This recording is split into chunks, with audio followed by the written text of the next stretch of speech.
Charlie Rocket documentary. At 20 years old, he was diagnosed with a brain tumor. By his late 20s, he was running a $15 million a year hip-hop management company, discovering and developing some of the most important artists to come out of Atlanta and standing on stage accepting a Grammy Award. And at the exact same time, he weighed over 300 pounds, was quietly battling depression, and has since said that on the inside, he was dying. This is the story of Charlie Jabaley, the man better known today as Charlie Rocket. Jabaley grew up in Atlanta, Georgia, without money or industry connections, the kind of background that gives most people in the music business exactly zero head start. As a teenager and young adult, he was also dealing with something far more serious than a lack of connections: a brain tumor, diagnosed when he was around 20 years old. It's the kind of diagnosis that derails plans entirely for most people. For Jabaley, it became the backdrop against which he built an entire career, largely in silence, while the industry around him had no idea what he was carrying. He broke into the Atlanta hip-hop scene the way a lot of the most important behind-the-scenes players do, not as a performer, but as someone who understood talent, hustle, and how to build a business around both. He co-founded Street Execs, an Atlanta-based artist management and marketing firm, and built it from the ground up into one of the most influential management operations to come out of the city's hip-hop boom in the 2010s. Under the name CEO Charlie, Jabaley developed an eye for talent that would end up shaping the sound of an entire regional scene. He's credited with discovering and helping launch the Atlanta group Travis Porter. He worked with Bankroll Fresh, one of Atlanta's most respected street rap voices, before his death in 2016. And he became the manager for two of the most commercially significant rappers to come out of the South during that period: Young Dolph, the fiercely independent Memphis rapper who built his own label empire outside the traditional major label system, and 2 Chainz, the Atlanta veteran who transformed himself from a regional mixtape rapper into one of the most bankable and critically respected voices in mainstream hip-hop. The 2 Chainz partnership, in particular, became the centerpiece of Jabaley's career.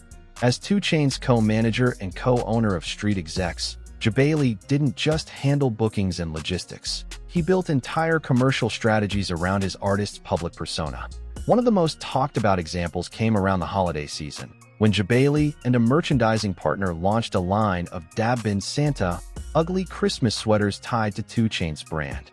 The campaign generated over $2 million in e-commerce sales in just 30 days, a number that turned heads across the music industry and got Jabaley profiled in business press as a case study in modern artist merchandising.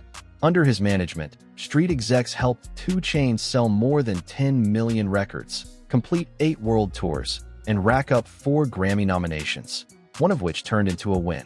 By his late 20s, Jabaley was running a business generating roughly $15 million a year. From the outside, CEO Charlie looked like exactly what the title suggested: a young hip-hop mogul who had made it. What almost nobody around him knew was how much that success was costing him personally.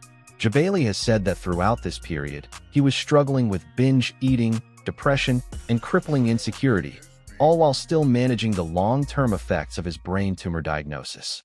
His weight climbed past 300 pounds. He tried diet after diet, losing weight and gaining it back, plus more. He has since described it plainly: the version of himself everyone in the industry saw as thriving was, privately, falling apart. In 2017, at 29 years old, Jabaley made a decision that stunned a lot of people who knew him professionally. He walked away from Street Execs, walked away from the CEO Charlie identity entirely, and left the music industry behind to rebuild his life from the ground up. He moved to California and adopted a plant-based diet. A close friend, Scott Cameron, challenged him to train for his first marathon, something that would have seemed almost unthinkable for a man who, less than a year earlier, weighed over 300 pounds. He took the challenge. Running gave him something he later said he hadn't felt in years: genuine pride in himself, separate from revenue numbers or industry status.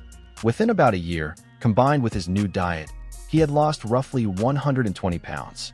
His brain tumor, remarkably, came under control during this same stretch. He didn't stop at one marathon. Over the following years, Jabaley completed multiple marathons, then pushed further, training for and finishing a full Ironman triathlon in New Zealand. one of the most demanding single-day endurance tests in organized sports, combining a 2.4-mile swim, a 112-mile bike ride, and a full 26.2-mile marathon back-to-back. All told, he shed more than 130 pounds from his heaviest weight. It was during this transformation that he adopted the identity that stuck, Charlie Rocket, which he has described as his second-chance superhero persona, a deliberate reinvention built to represent the version of himself who chose health, purpose, and honesty over the version who had quietly been drowning inside a thriving hip-hop business. The rebrand worked in ways that went beyond personal wellness. Nike took notice of his transformation and endurance accomplishments, eventually featuring him as a sponsored Nike athlete, placing him in campaign material alongside athletes like Serena Williams and LeBron James, a genuinely unlikely landing spot for a former Atlanta hip-hop executive who, a few years earlier, hadn't run a mile in his adult life. Jabaley went further still, launching what he called the Dream Machine Tour, a cross-country bicycle ride from Los Angeles to New York designed to inspire others going through their own reinventions. He started a foundation, the Dream Machine Foundation, and began working as a public speaker, traveling to corporations and organizations to talk not about artist management or merchandising strategy, but about mental health, physical transformation, and what he calls choosing purpose over the appearance of success. He's spoken openly, in interviews and on his own podcast, The Charlie Rocket Show, about the gap between what CEO Charlie looked like from the outside and what he was actually experiencing. Material he has said will be the subject of an upcoming book titled The Life and Death of CEO Charlie. It's a title that captures the split at the center of his story better than almost anything else could. Charlie Jabaley didn't have one career. He had two, back-to-back, each one requiring him to essentially kill off the identity that came before it. First, a broke Atlanta kid with a brain tumor built a multi-million-dollar hip-hop empire, developing artists who would go on to shape Southern rap for a decade.